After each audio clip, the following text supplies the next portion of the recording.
Dans la vie, il faut savoir accepter ses échecs et pardonner aux autres. C'est ma philosophie. J'ai décidé de n'éprouver aucune haine et aucune rancœur envers qui que ce soit, et de prendre tout ce qui m'arrive comme une leçon de vie. Lorsque j'échoue, cela signifie que je n'ai pas fait assez d'efforts. Je ne vais pas blâmer quelqu'un d'autre pour mes propres insuffisances. La vie, c'est comme ça. Parfois on a de l'argent, parfois on n'en a pas. Quand on est en veine, on s'en rend souvent même pas compte, et quand on touche le fond, on croit pas qu'on remontera. Mais la vie continue. N'oublie pas ça. L'argent, c'est du vent, Georges. Ça n'a aucune importance, bien que les gens pensent le contraire. Ne prêtez jamais d'argent à vos amis, vous perdrez l'argent et l'amitié. Ne jamais payer pour regarder du porno.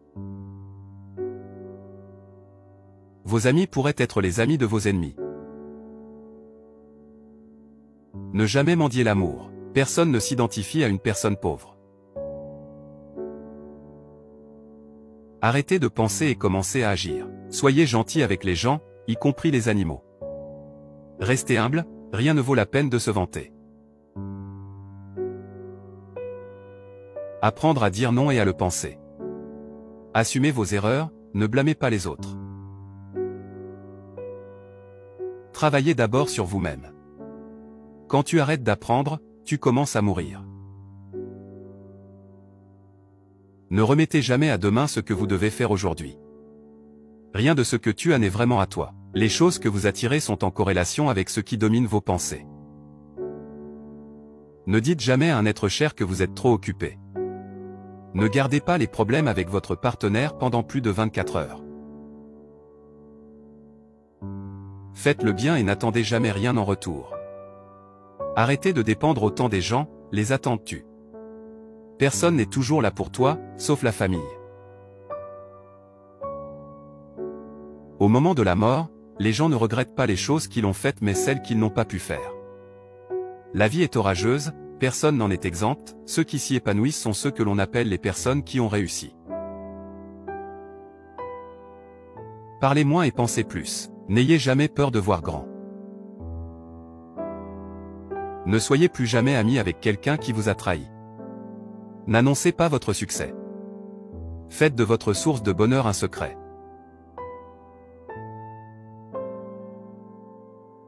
Essayez de ne pas offenser les gens, certains passeront leur vie à essayer de se venger. Appréciez les gens pour leurs efforts et leur gentillesse envers vous, même s'ils sont minimes. Aider les autres ne vous fera pas échouer. Faites de l'exercice quotidiennement et mangez sainement, que votre nourriture soit votre médicament et votre médicament votre nourriture. Blâmer les gens qui ne vous aident pas est une mauvaise habitude.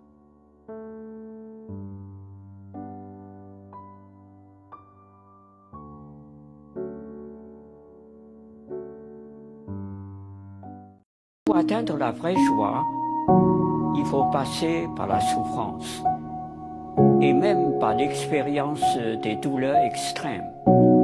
Sinon, ce n'est pas de la vraie joie, c'est une joie factice. La vraie joie, c'est lorsqu'on a traversé, a touché le fond, a touché les abîmes. Et au-delà, il y a cette reconnaissance, cette gratitude envers la vie. Et là, ça c'est la vraie joie. J'ai compris assez vite, je vous assure, que vouloir être heureux seul est une folie. Vous avez le droit d'être heureux. Vous avez le droit d'être heureux. Mais il vaut mieux que les autres le soient aussi. Il y a des gens que je méprise beaucoup. C'est ceux qui sont indulgents avec eux-mêmes et cruels avec les autres. Il y a des gens que j'admire plus que tout. C'est ceux qui sont durs avec eux-mêmes et doux avec les autres. C'est ce qu'on appelle des saints. Pourquoi le diable permet à certains de vivre une vie sans aucun problème? Parce qu'il ne veut pas que ces gens se tournent vers Dieu. La solitude.